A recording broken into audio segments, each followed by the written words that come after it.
আজকে বাড়িতে পাঠ দিয়েছিল, তো আজকে আমি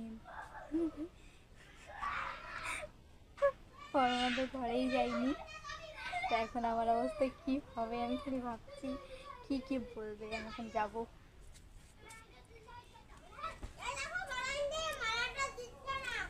আয় দে বিকি।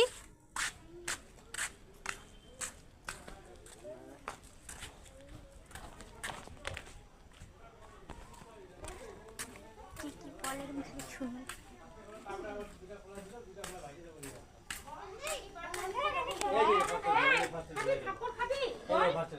যদি ইচ্ছা হয় বস সবার সামনে মারি। আমি দিদি মারতে ইচ্ছা করছে তো। আরে ও হ্যাঁ যাচ্ছে মনে হয় কার সাথে। নে প্রসাদ নে, ওখানে বস প্রণাম কর, মাথা ঢুকে দিয়ে প্রসাদ খা, ওখানে বসেই খা।